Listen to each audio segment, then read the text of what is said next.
This is in my book, Form People for Catholic Consciousness and Worldview. It's more about the mosaic than the tiles.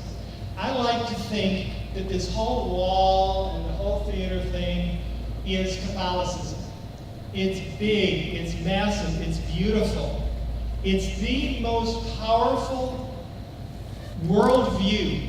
It's the most powerful system of thought, way of life ever devised. It is. It's seamless. It's comprehensive. It has no holes in it. In its fullness and in its truth, Catholicism has no holes in it. It holds water. I want people to be able to back up and see it. And to say, oh my God, the greatest gift my parents gave me is my Catholic faith. This is beautiful. This is powerful. This is who I want to be. This is how I want to live. This.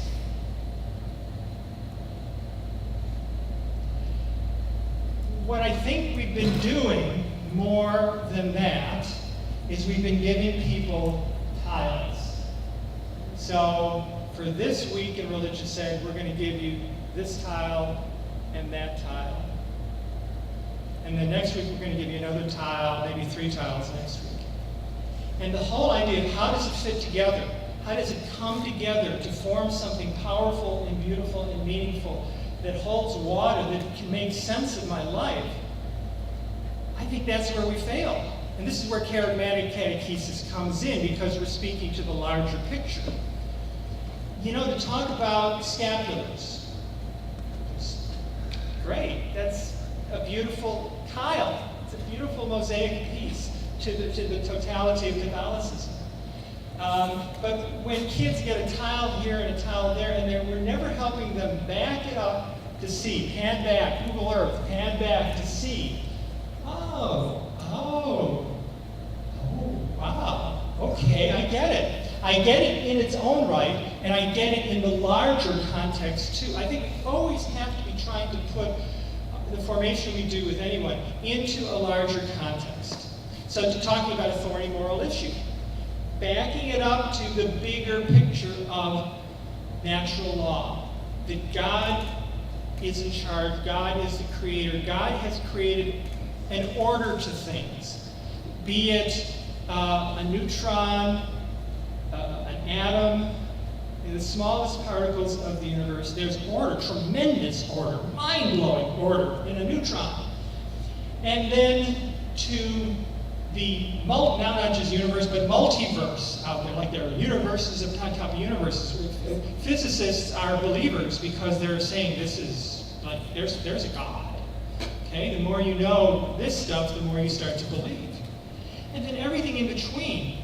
How a human organ, the pancreas, works to process stuff. How the Amazon rainforest works when we're not deforesting it. How it works to, or wetlands to purify the systems, the order in which everything from an atom to the universe, the order to it all is absolutely, take you to your knees. Drop your face to the floor in awe before the majesty of creation. That this is the handiwork of God. It's all proof of God, the order. I'd like to tell the story of how you have 2 choices. You can believe that all of this incredible order beyond our ever being able to penetrate fully is by random chance, or that there's a God that ordered it, that there's someone behind the ordering this.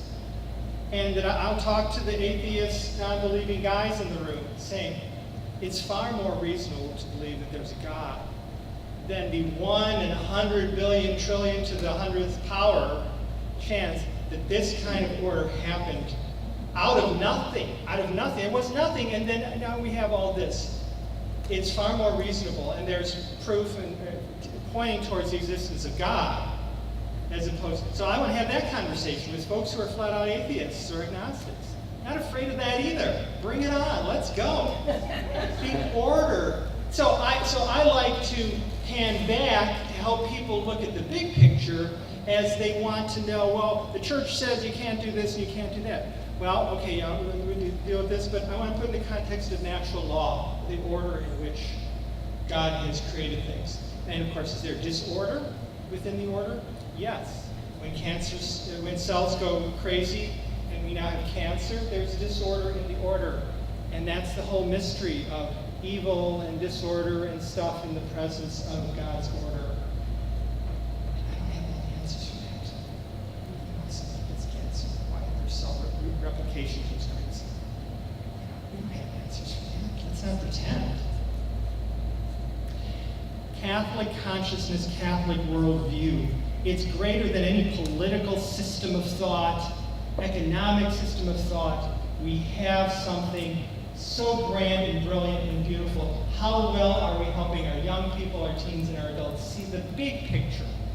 And it's not that hard. There's a God. And we could talk about is there a God or is there not a God?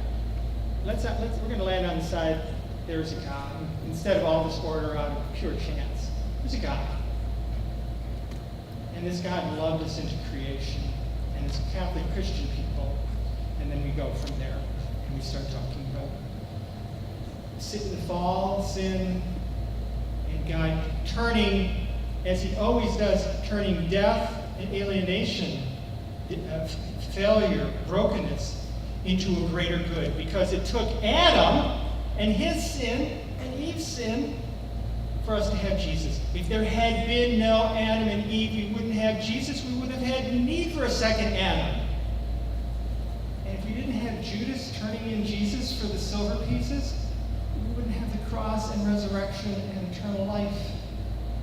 God confounds death and darkness at every turn. That's our story. That's why we call this good news. See, so helping them to see the big picture isn't really that hard. It's doable.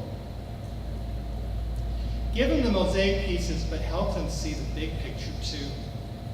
Don't teach to the sacrament, teach through the sacrament. I want to form kids for the long run. Something to grow into, not out of. Grow into, not out of.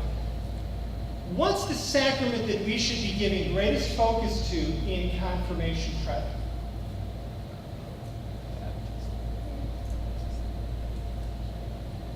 I'm going to give you my opinion.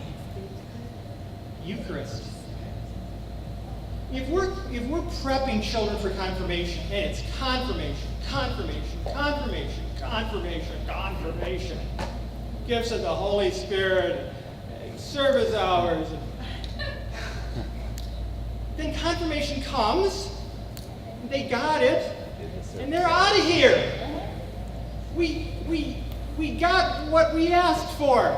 It was a confirmation prep thing. I want to form them for Eucharistic life, to hunger for Jesus in liturgy, word, sacrament, and community, for their life, to be nourished. As fully initiated people now, they are hungry to feed on Christ and to in an integrated way to live Christ for the world.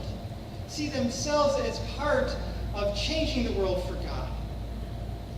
Eucharist needs to be at the heart of confirmation prep. Sure, we talk about confirmation stuff, of course. But when we fail to form them for the life of the fully initiated person, we're setting ourselves up for what we're getting, which is sacramental hit and run. It's over, piece of cake, photo with the bishop, and gone.